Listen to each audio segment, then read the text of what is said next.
Hello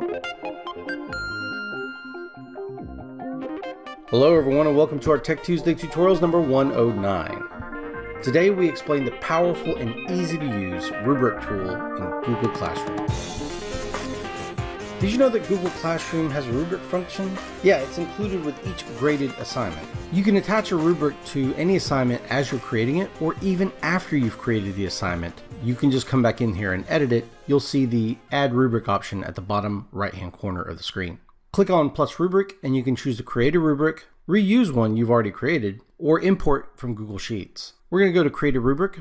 And when you come in here, you have the option to use scoring or not. Using scoring will apply points to your choices, and then we'll push those over to the assignment as a grade. You can choose to order the points descending or ascending. Descending means that the highest one will be listed first, so it'll be 4, 3, 2, 1, instead of 1, 2, 3, 4, 5, and so on. So the first thing you'll need to list is the first criterion. Now, criterion is your major rows of what you're grading them on. So one criterion for a written assignment might be organization.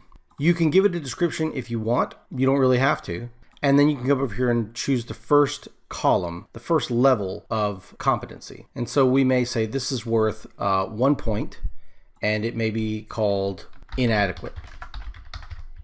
Then we may have a description for that, and we go in there and give it a full description. We can copy and paste it if we need to. And then we add another level. This may be called adequate. We'll go ahead and fill the rest of these out as we go until you're happy with all the different levels for that particular criterion. Next, you'll add another criterion. So that would be a whole nother row, and we would put in a description there if we want to, and continue to add those as well. Now, you can give it a title if you want. You don't have to. You can give it a description if you want. You don't have to. Any of this stuff is up to you. The points are also up to you. So you could say that in this assignment, I want to grade level of content more heavily than organization. So level of content may start off with 2 points, and it's basically worth double. So that would be 2, 4, 6, and 8. But I'm not even limited to that.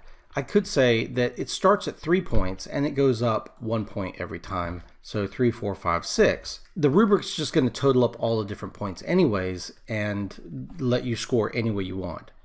I like this because some rubrics I felt were flawed in that they graded each criteria with the same amount of weight. And I like this that you can freely assign any amount of points to any criteria you want, and you're not required to have the same amount of columns. This one, for example, may just have 3 columns. You don't want to go on a 4-point scale, or maybe you want to further delineate this into a 5-point scale. It's up to you. When you're happy with your rubric, you can just go up here and hit save.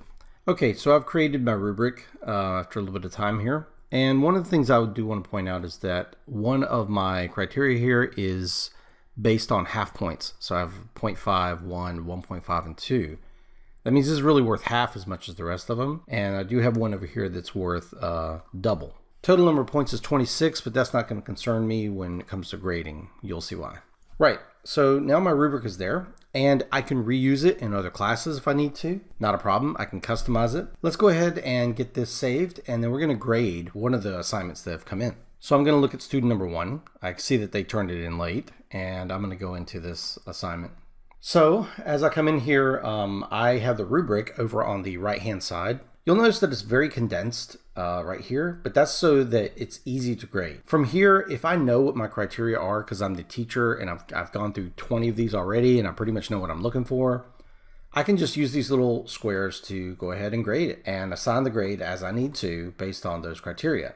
If I need a reminder, I can pull this down and take a look at what these different levels are, specifically for organization, or what these specific descriptors are for, let's say, formatting. And I can come on in here and give an overall grade that way. At the same time, I can also click this to expand the rubric into its own window and take a look a little bit more closely at the rubric. If I want, I can have this open in a separate window on a separate monitor while I go ahead and grade it here. Notice that as I graded this with the rubric, I can still come in here and insert comments and stuff like that into the student's work. I can still leave private comments. I can still go in here and take a look at the grade. Now, the grade is auto-generated based on the percentage of points they got on the rubric. That's awesome. That means that the rubric is pretty much smart enough to know that even though we only have 26 points here, we're going to extrapolate that to a 100-point scale because that's what you set for your grade. When I'm done, I can return it to the student. So that's all there is to rubrics. They're pretty easy to use, easy to create, easy to implement, easy to grade with, and they're free. So I hope you all enjoyed this video and I hope you found it useful. And if you did, go ahead and hit that like button. Heck, why not support us and click that subscribe button. Click the bell icon to receive email notifications. Leave a comment or an idea for a Tech Tuesday video below. Share this video with your friends. And we'll see you in the next video. Bye-bye.